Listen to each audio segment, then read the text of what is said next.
Hyde Park is I have an interesting, complicated relationship with Hyde Park.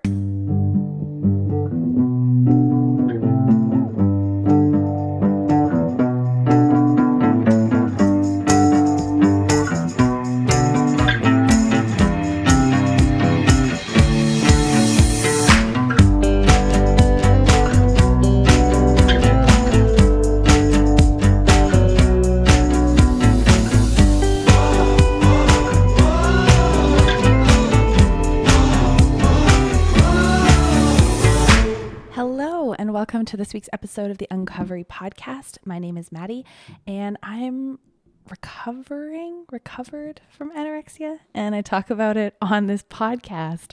I'm recording this on a Sunday afternoon, and I realized that my default set time for recording these podcasts is always first thing in the morning or not at all, which is a default that was set because that was in early phases of recovery and early days of this podcast, the only time where I knew I had a reliable amount of energy to be able to do a podcast and to record and to have my thoughts about me and to feel engaging and excited and up.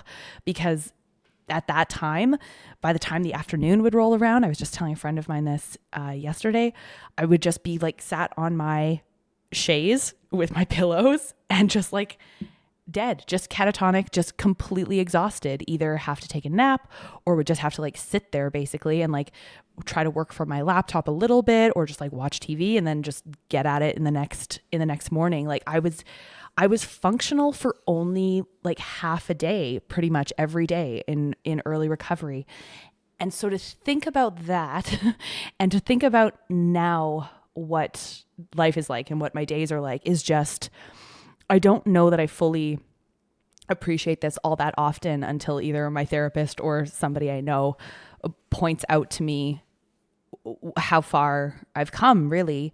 It's stark, and I would not trade this for that. And in darker moments or challenging thought moments, which still come up very regularly, that's just a fact. I can still say absolutely fucking no way were we going to go back. There's just no way. We can't do it. We've come too far. We've seen what life's like over here, and it's super vibey over here. And so we're going to stay with it. And it means that we can record podcasts in the afternoon when we're feeling up and inspired, I guess. So yeah, we're gonna record, and we're gonna talk about London. May's been a bit of a wild month, I will say. Kind of crash landing back from the London experience, doing a whole bunch of work, getting prepped for a bunch of travel coming up. I've been feeling kind of just on the border of overwhelm for a while, and it's something that I'm much more cognizant of than I have been in lifetimes past, years past. As soon as I start to kind of feel that tug of, ooh, this plan is making me anxious, or my to-do list feels slightly insurmountable for today, I feel myself getting paralyzed by all of the choices in the things that I am working on and pursuing, and starting to feel okay, we're the pendulum is swinging a little bit, and it's immediately apparent to me because I can feel it in my body now. The anxiety I can really feel readily in my body, which is cool, because those are signals that you want to be listening to. And so if you are disconnected from your body, you're not going to be able to feel that, and it's going to take a lot longer for you to realize what's maybe going on with you, which is eventually going to just lay you out flat. And so you don't want to have to wait that long until you take rest. You want to be able to identify those little feelings and thoughts that are coming up in the progression before it just lays you out flat. So all of that to say, I love podcasting. I love doing this. I think there's so much more to do and so many places to take this. I'm trying to just do it when I can and give myself grace and try to be as regular as I can, so it's not just on my mind nagging at me. But this is it. I'm just out here doing my best. If any giant sponsor wants to sponsor this podcast, that'd be fantastic. You let me know. And then, there'd be less sort of trade-offs in terms of where to put my time and energy. But anyways, let's talk about what we're going to talk about today. We're going to talk about London, which is a strange sort of eating disorder topic to talk about because it just feels mostly like a very personal sort of part of my eating disorder journey and recovery.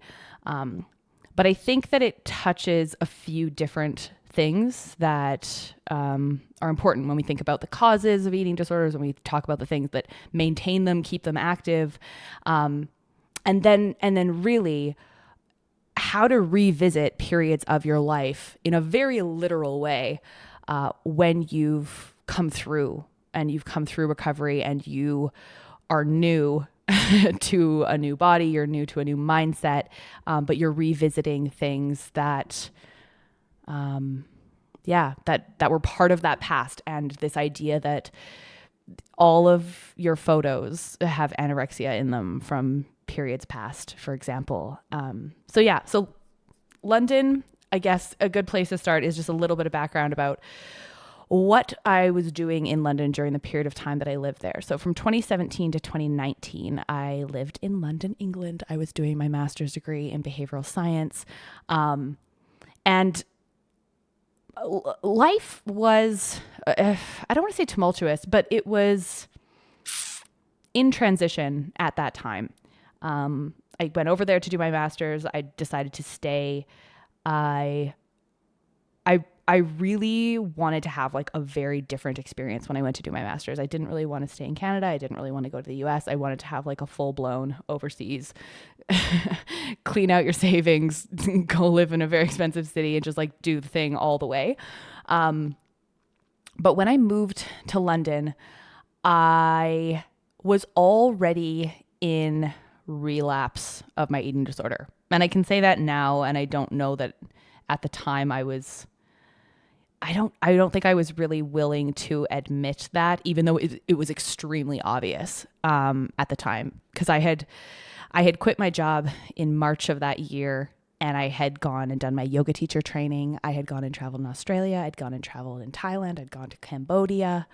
I'd then hopped into London to basically look at flats and where I was going to live that September when I moved there. But during that period of time in South Asia and in Australia, it was when the eating disorder really started to take hold of me again, without a very conscious bit of my brain being involved. I think it was an unconscious thing that happened, and then I just didn't fight it, is really I think what it was. And I talk about this on the episode about travel, and wherever you go, there you are, and your eating disorder kind of follows you around. Also, anorexia loves traveling. It's another episode that kind of talk about some of this stuff. So that's when it kind of like started to creep back in. And there's a lot of evidence that we have that transitions in life and uncertainty in periods of time can really rile up your susceptibility to either getting an eating disorder in the first place, or having it get worse if you are in one, or if you're in recovery, slipping backwards if you are not ready for the life change that you're about to go through. And I think that was a pretty textbook example of that was my case, where I just flew the coop before I had my wings. Really, I just don't think I was fully ready. I wasn't fully settled into a body I didn't recognize. I wasn't without any eating disorder behaviors at the time. Like I was eating enough, but I wasn't eating a variety in the same way that, like, for example, now I'm able to do.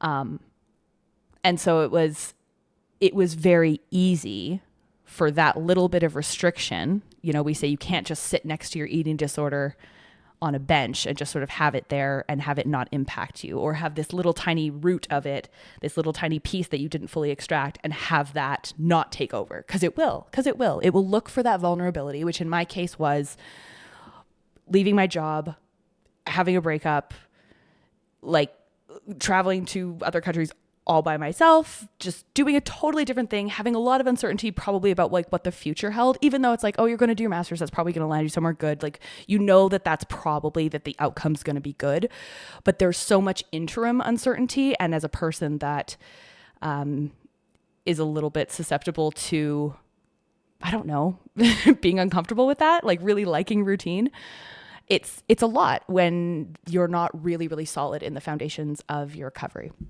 So it had already started to creep back over that travel period. And then that summer, when I'd gotten back from traveling, I knew that it would be shocking to people because it was a lot of weight to lose within a relatively short period of time that I was gone. And so I remember texting my parents, and because my dad was meeting me in London to come and look at flats with me to see where I would live in September. And I remember texting them, and I can't remember exactly what I said, but it was something about like, I like wanted them to be prepared basically to see me. Like I wanted him to not freak out. So and because by this time I had already gone into recovery, I had already been really public about my eating disorder. It wasn't something that I could outright ignore and pretend wasn't, going on, or that I didn't look different or whatever. So I did want to tell them just brace yourselves, but I'm aware of it. And I'm going to fix it, kind of a thing. And so that summer I didn't really fix it. I mostly just like prepared to move to London and did what I could. Because by that time, like it was almost like it was too late to pull out in my mind, or maybe in anybody's mind, where I was already enrolled. I was already doing the flat. I was already like moving to, like, the whole thing was in motion. And my belief that I could like get my feet back under me on my own, and trying to convince myself mostly and others that this was how that was going to go, was about the only thing that I could really give solace by saying, I've got this, like, I'll go back to seeing my therapist, I'll get a therapist in London, all of this stuff, to make sure that I maintain this recovery and kind of get my feet back under me. It'll be fine. It'll be fine. Because I am a very capable person, typically, I think I could be very convincing, in that way. And I think, a weakness, I will say, or something that I struggle with is using that tool when I know I shouldn't be, is being so adamant that I'm in control that no one can really argue with it. I'm like, nope, this is how we'll do it. This is the plan. This is how it'll happen. And therefore it'll be fine. So when I moved to London, it was already like a vulnerable place. The relationship that had ended in the spring before I left, it had kind of like crept back in a certain dynamic, and then got really bad once I moved to London again. And the correlation between those things is something that we've talked about on like the dating and relationship episodes as well, where the more volatile and unhealthy an interpersonal relationship has been in my life, the worse my eating disorder has become. And there's nothing shocking or really mysterious about that when I reflect on it, because if you feel really out of control, and interpersonal relationships are a place where it's not even up to me, right? Like there's a whole other person involved here. It's not something like, oh, I can just go head down into school. I can take control of this. I can feel really competent about that. I did that for sure. But there's something chaotic and unhinged about relationship that's going sideways. That type of control, even over your studies or something like work, it doesn't give you the same hit that anorexia does, especially when that's your previous mechanism, and one that your neural pathways haven't really fully recovered from. So it happened, I want to say like not that quickly, but it in a period of a few months, going from being really strong in recovery to being alone in London, not really knowing anybody, and rebuilding kind of a life while doing my master's. I guess now reflecting on it, it's not a mystery how it happened, but it became a very chaotic eating disorder very, very quickly. During the time that I was there, I think the isolationary effect of being alone, going to school, having friends and things like that was great. That it was wonderful. And I've loved my time that I spent in London then and any time since. But there were a lot of times that I was on my own and that I felt like I was just hacking it on my own and trying to figure it out. And I had a lot of thoughts at the time about what should I be doing? What should this experience look like? How should this look from the outside? What would make this the most quote unquote successful life in London that it could possibly be? And how do I live that out while also needing to control my weight and shape so that I feel safe while I'm alone out here in this big new world? I think thinking that I could travel alone, and I did travel alone very successfully, although, how successful was it when your eating disorder sort of comes in and takes over, I guess. But in practice, I actually really do solo travel well. I really like it. And so in theory, to me, like living on my own in London, doing my own thing was very cool and felt really good and felt really autonomous and felt really exciting. But it left a lot of room for the eating disorder because I had a lot of time, especially in those early days, where I was just on my own. And like living alone with your eating disorder is so easy because it's just like this roommate that you just like go home to all of the time. So I think it really intensified the struggle because it magnified sort of the experience of that isolation and the secretive, awful eating disorder patterns that emerge from that. Because I was really close with some people that I knew in London, and I made friends over time and really, really amazing close friends as well. But I didn't share with most of them as openly as I had shared my history with my friends at home. And I don't know if it's because I knew on some level that I had wanted to keep it, that I was really wanting to keep the eating disorder and didn't want to tell them about it, or it just felt like a non-British thing to do, to be like oversharing about really personal things. I don't know. But for whatever reason, I'd mentioned it to a couple of close friends, but most people didn't really know. And I think maybe that's, I don't know, it protected me from having to confront it. And most people aren't going to step up and be like, hey, I'm noticing this behavior with you, or hey, how is that feeling or going? It's not a comfortable thing for people to do. But one of my best friends in the world and one of my friends in London, I shared with her very quickly that I had been in recovery for an eating disorder and that I was. And she had shared with me that she had a best friend previously that had gone through an eating disorder and that had passed away. And I do remember thinking in that moment, like, because she mattered to me so much so quickly. It was like, if we went on a Bumble BFF date and it was like real dating, I was like, oh, she's the one. That's it. Cancel all my other dates and friends. Like, this is it. But I remember thinking when I learned, her experience of having a friend with an eating disorder, I remember thinking like, oh my God, I can't die of this, because that would be so mean. It would be so mean of me to die from my eating disorder when somebody that I'm close to has already had to go through something like that. And I was like, oh shit, I really have to consider my recovery and the impact that me not recovering would have on this person. Which is, you got to find your reasons. But I do remember feeling that, even though I then stayed in relapse and stayed in quasi and whatever for years after that. I do remember thinking that very clearly at the time.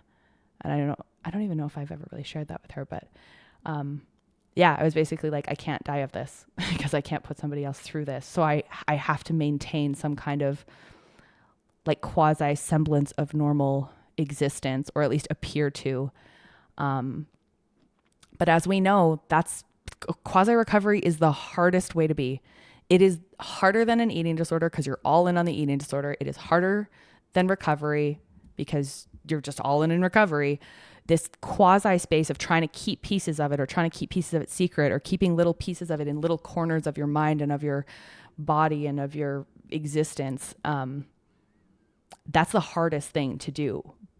But that's what I basically did for the entire time that I stayed in London. And it was really, really challenging. Like it was the second worst my eating disorder has ever been, I will say. That's probably the only time that I really remember like praying and being like, please don't let me die. I will do anything. Just please like take this pain away, was when I was living in London. And that feels so dark. That's so dark. And it was. But I couldn't let anybody know that at the time. Like no one. Because I didn't want anybody to think that I couldn't hack it. And I didn't want anybody to think that I couldn't make it work or that I was too weak to live alone in London. Or I didn't want people to worry, really. Because I was so far away from home, I didn't want people at home to worry. So the loneliness of that part of my eating disorder probably surpassed any that I've experienced in all of these years. It was super sad if I think about it now, but from the outside, and you know, sort of the other half of that life was spent going to the theater, going to pubs, going for wine, going out with friends, going on dates, like having people visit me in London, visiting home, doing surprise visits, like this back and forth, this like brilliant, exciting life, getting my fucking master's degree, absolutely smashing it. Honestly, I loved it. I loved it so much. And then I would come home and I would just like live with my eating disorder. And I don't know how I did it. I had to play this real balance of, what do I absolutely need to get done today? How can I make sure that I do those things? Because I will either not have enough energy or whatever to know for sure that I'll be able to get through the rest of the day. Like, it's like you have to plan your whole life around what you think you'll be capable of as a result of having your eating disorder. London is also one of the only periods of time that I was purging as well. I very much understand how people who struggle with bulimia as their MO, I guess, the shame that comes along with that, because like to this day, I really gloss over the purging element of any period of time that I've engaged in that behavior. I used to be like, oh, yeah, I tried it a couple times. It doesn't really work for me, whatever, which is true. But for a very particular period of time, it did work. I made it work. And it's so hideous and violent. It's the worst form of self-harm, in my opinion, of anything. I think to take something that is supposed to be an act to nourish your body, which is eating, and then to like so violently get rid of it, take it out of yourself, is just like, it's so mean. It's so mean, and it's so damaging, and it's so scary when you start to feel the physical effects of doing that. And I didn't do it for very long. I didn't do it very much, but it was so apparent to me how damaging it was. Like it was never going to be something that I could sustain. And it was such a desperate attempt to relieve whatever it was that I was feeling at the time.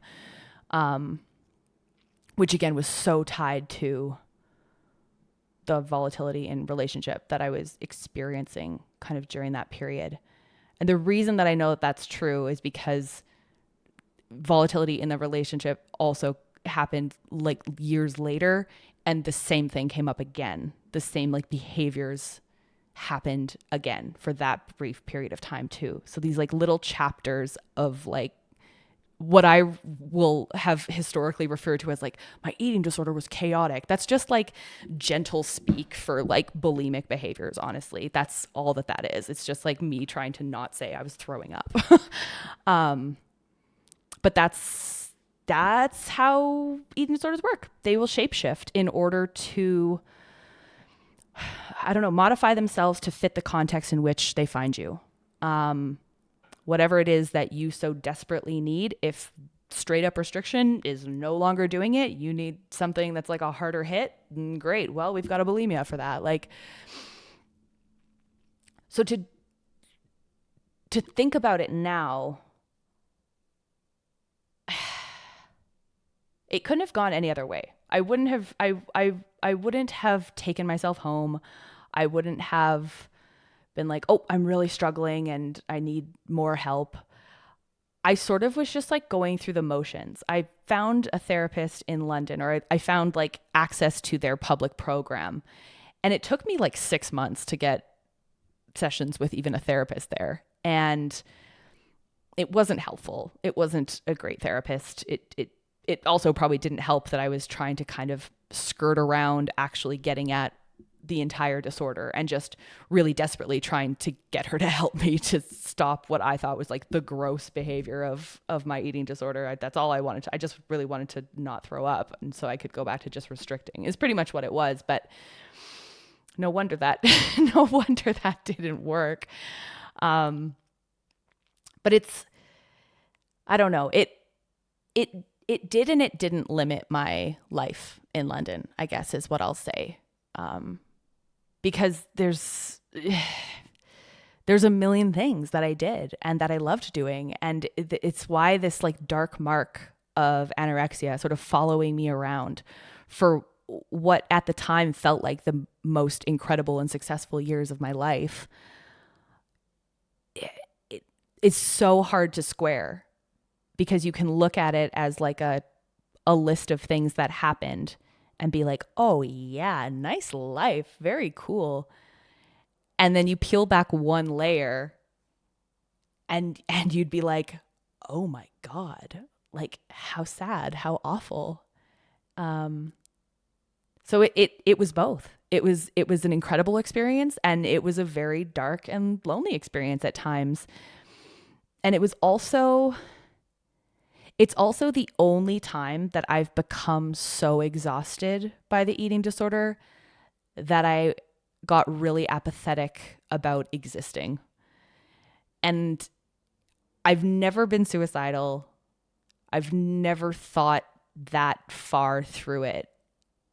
And I don't know if this resonates with anyone. And I do think that it's important that we talk about this without fear. I actually think that the way that we shy away from depression and suicidal ideation and self-harm of varying kind, I think our fear of like tipping someone over the edge or mentioning the S word and it triggering someone into doing it, I think that that's misguided. I think that shining a light on the realities of what those thoughts can feel like and what people go through, I actually think that that's incredibly important. And there's a way to do it that isn't glorifying suicide or encouraging it. It's like we have to look at this in order to properly talk about it, in order to understand who's at risk and how that risk looks and things like that. But that's an aside. But it is, the feeling was, I am so tired. It would be so nice to not exist. I don't know how else to explain that feeling. I just am so tired. I just don't want to do this tomorrow. I don't want to have to do this tomorrow. And so if I just dissolved into the ether, that would be convenient. That's sort of what it was. It wasn't ever anything even like, oh, I hope I don't wake up in the morning. Like it wasn't wanting to die. It was just like wanting to not exist because it was so exhausting. It was so exhausting. So man, this is this is a strange way to like frame this episode, I guess, is to just kind of walk you through what it's like to live abroad with an eating disorder when you can really fucking get away with it. And you've got no bumpers in the bowling lane, so to speak.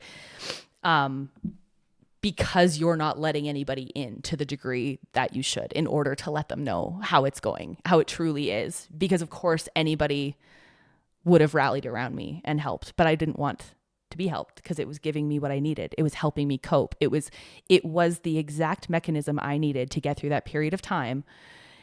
And so I needed to use it. And I didn't want to let it go when I was there. So after moving home, after living in London for those 2 years, because I mean, it was a lot of that. It was a lot of like just same, getting through, doing cool things, but having an eating disorder, getting through, doing cool things, having an eating disorder. That was my life. And then moving home, I could no longer use the purging sort of version because I moved back in with my family because I moved back unexpectedly. I didn't want to. And there was a tenant in my condo. And so I was living with my parents, and that's difficult. You like, believe me, it's hard if you live with people. I just can't imagine doing that. But my eating disorder continued to, I don't know, deteriorate me. It was just there. I was just there. I was going to therapy, but I wasn't really making progress or doing much up until this, really this like last year and a half. So there was a lot of, I don't know, there was a lot of just like undealt with stuff that I kind of left behind in London because I just kind of up and came back to Canada and came back home. So now, having come through life on the other side of London and then life on this side of being in recovery, I had not been back. I had not revisited London at all. I hadn't really even traveled because COVID happened very shortly after I moved home from London. And so this last month was the first time that I'd been back. And I had thoughts and feelings about it because I was going for a long time. I went for 6 weeks, and I've known historically how travel can impact the strength of my recovery. The inclinations that I have when I'm abroad and when I'm away from home are always more restrictive. But the opportunity that presented itself to me was, you can go and rewrite this. You can go and relive some of these places, and you can make completely different choices as a you today, as a you, Maddie, as a full, healthy, fed, sparkly, full version Maddie. You can go back and you can do that. And you can decide to not let London take it from you. You can decide to not let London take your recovery and to shoot you backwards. You get to choose that. It's up to you, Maddie, kind of a thing. That was my thought process. And because I've been feeling so strong and so happy, and I had done some, travel earlier this year. And so it was kind of like, I was ready to take the training wheels off, so to speak, to kind of just like really go away for a while and to be able to handle it and to take back London for what it kind of should have been for me. And so that's what I did. It was fascinating to land in London and to be staying in my old neighborhood when I first touched down. It was a great opportunity for me because immediately it was like a time capsule, because places change, but really they stay the same. And it was like it was yesterday. It looked exactly the same. The neighborhoods that I used to walk through, the tube stations I used to go to and travel to and from, and the streets I used to run down. Hyde Park is I have an interesting, complicated relationship with Hyde Park, because I would torturously run when I was in London because I didn't really have like a place in my flat that I could do my the exercise that I would typically do. So I really relied on running when I was in London because you can do it anywhere and it's easy and you just go forever, and then you feel better. You feel like you've earned your spot in the world for that day. So I ran a lot in London. That is the most I've ever run, because I'm just not a person that loves running. No matter what I've ever told anybody, it was a lie. I don't really love running. And if somebody who has an eating disorder tells you they love running, they're lying. I'm just gonna put that up. I'm willing to be challenged, of course, right? Sure, fine. There are exceptions to every rule. But if you have a fucking eating disorder and you're going to tell me you just happen to love running, I'm like, I have questions. I have questions for you. There are people that are exceptions. I know some personally. It can happen. But I would say just like get honest and tread carefully. No pun intended. So yeah, so Hyde Park and I have a complicated relationship because I used to just go around that bitch all the time, every day, and up to other parks, and like from this park to that hill. Anyway, so walking through Hyde Park at like a gentle pace and like getting up in the morning and not immediately like lacing up sneakers to go and torture myself for whatever I had eaten. It was fascinating to do that and to just like walk down my old streets and be like, oh yes, my old grocery store.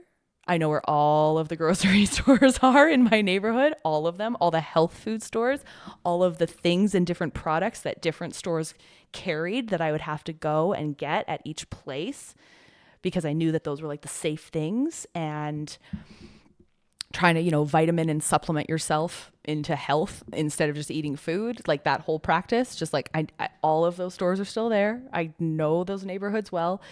But now going back, I was also noticing like other places, like restaurants, and being like, oh, I could go there, or looking for places to eat out and being like, I can count on one hand, the number of proper sit down meals I had in London when I lived there for 2 years. And so to go there and be like, I'm probably going to eat out most nights. It was healing to be in that neighborhood and living it differently and seeing it through different eyes. It was very destabilizing to walk down my street and stand outside of my old flat and like remember the girl that lived there by herself in those years, and just like know what was going on in that flat, and like looking up at it and being like, nobody knew, right? It was healing, because I kind of also had to forgive that past version of me, for quote unquote wasting my time there, for quote unquote wasting my life there, by not being well, like the audacity to not be well, like what a waste. So I had to really let that go. I really was able to be like, you did what you had to do. You kept yourself going the way that you knew how, and you're here today, and that's enough. So that was a cool and wild experience to be staying in that neighborhood for the first few days of my trip. And then if you've been following along the last few episodes, you know that very shortly after that, I injured myself and had to face that very big, giant, real exercise demon. And it was kismet, I guess, because it was like closing that chapter. To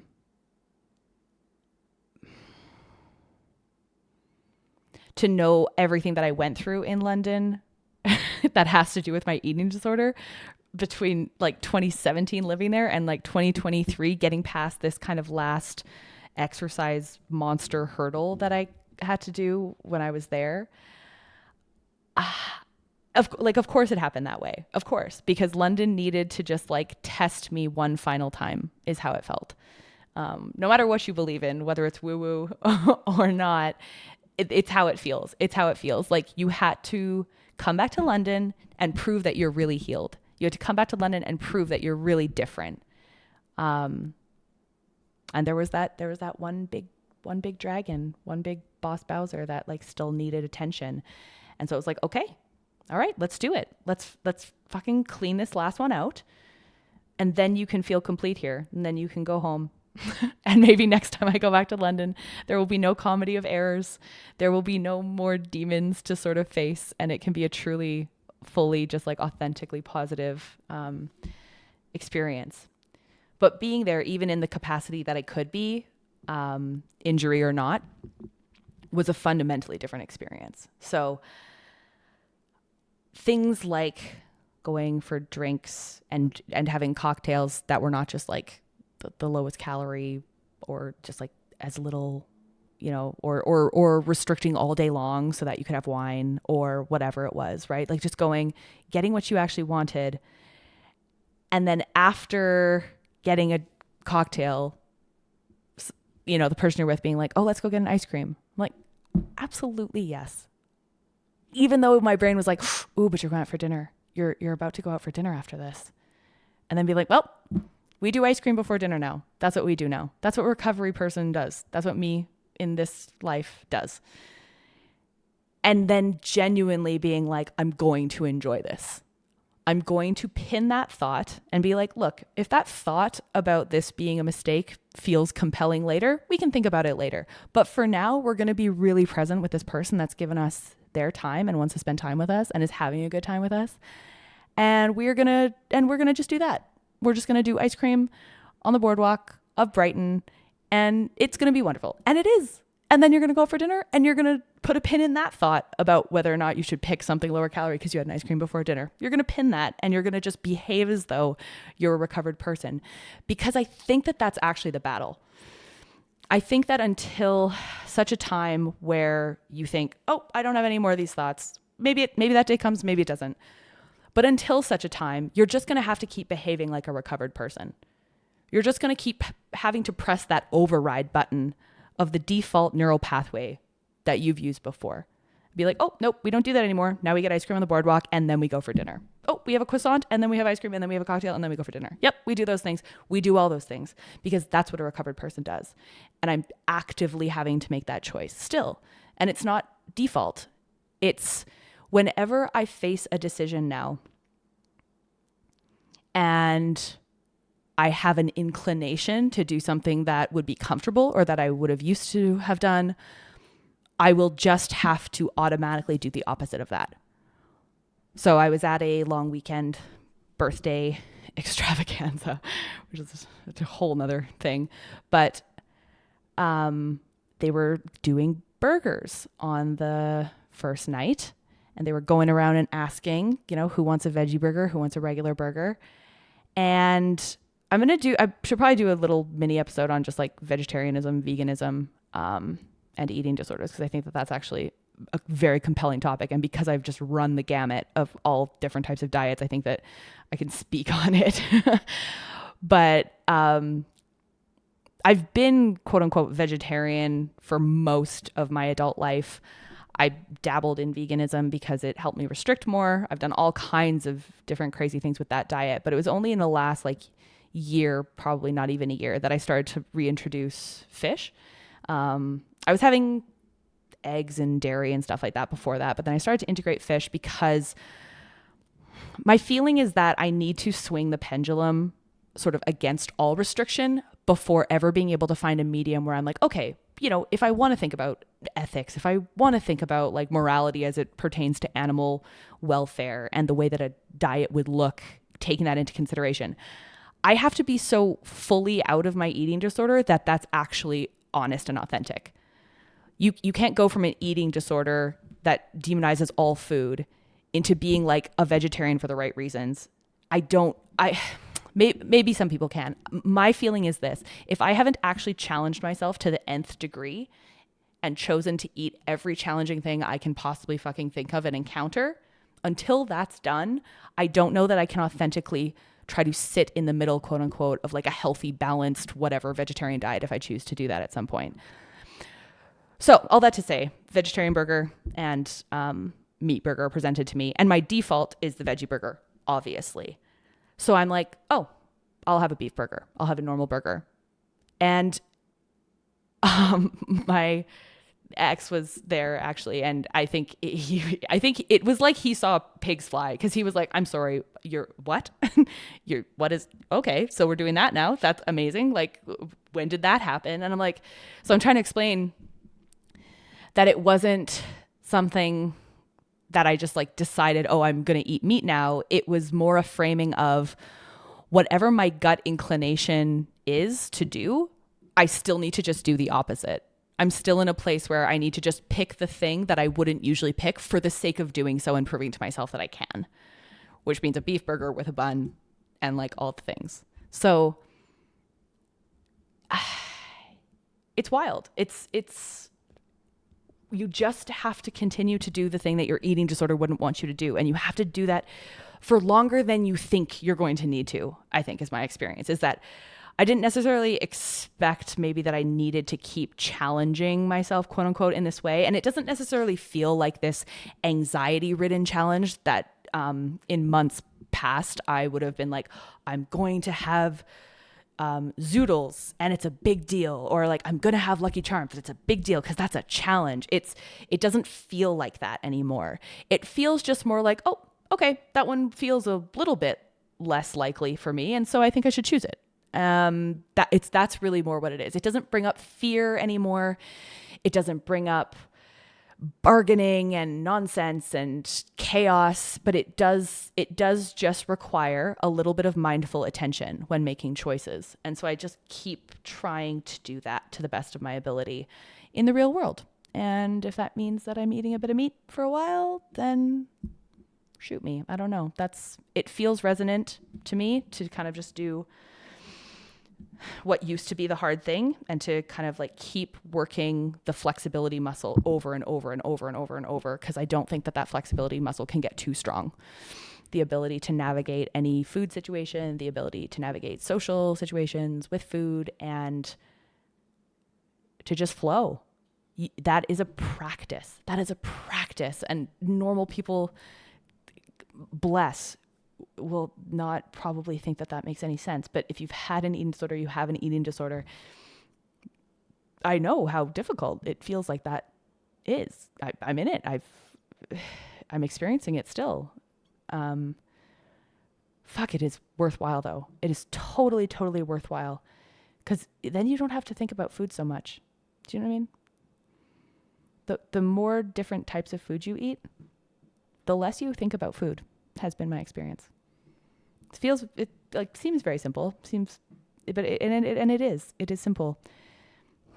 The less you put food on a pedestal, the less big of a deal it is that you make it, the less big of a deal it feels, and it occupies less and less brain space. And then you can have, conversations about AI and the demise of the world and rebuilding society instead. And those are really worthwhile conversations to have instead of agonizing over a vegan burger that you did or didn't have. We floated over into like recent times after talking about London. But it's that mindset of do the challenging thing that I just decided to adopt while I was there. I realized there at the same time, and maybe this had to do with the injury and maybe it didn't, but I no longer really envision a life where I would be permanently in London for any real significant period of time. Permanently for any significant period of time. Permanently is the most significant period of time. But the nature of the city taxes my system in a way that I don't accept anymore. Which I think I noticed much more clearly because of the good place that I'm in and because of the harmony that I feel with myself and the alignment that I have, the connection to my body that I have. Because within a couple of weeks, and putting the injury aside just for a second, it brings me down like one vibrational level just by being there. It just sort of takes the first layer of sparkle off of me. And it could be the go, go, go bustle of the city, the feeling that everybody's doing something important and everybody's rushing and it's kind of impersonal and transient and it can feel quite lonely.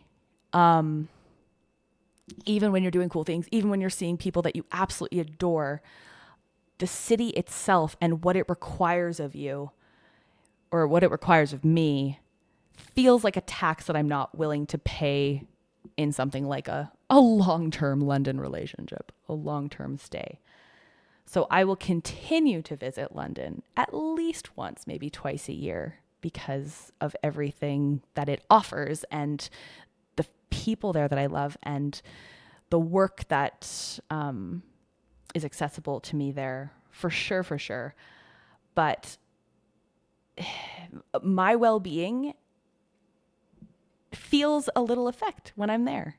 It's not my sparkliest, most highest vibrational self. There's a balance for me that the city that I live in gives me, which is grounding and nature and access to a feeling of real home with a lot less friction than I tend to encounter in London. Sometimes it's just like stuff is just harder to get done there. Like it's just, some of the things are kind of archaic and it's difficult sometimes. And I just don't think that that's a price that I'm wanting to pay anymore. And it was an interesting thing to realize, because I spent so much time fighting against moving back to Canada. I spent so much time thinking, well, how will I get back to London to live there again? And I have none of that really left. I'm like, this will be a magical place for me to visit. This will be a magical place for me to stay for some periods of time if work demands it and I feel like it makes sense. But this is not home. But it was a big lesson to go back, confront some sort of past struggles, some insecurities, brutal things that the city of London facilitated in terms of the eating disorder, but beautiful things that I then had to face as a result and was able to sort of come full circle on. So yeah, that's a London journey. We laughed, we cried, we broke our spine, and now we're safely home and reflecting. So we will catch you on the next episode.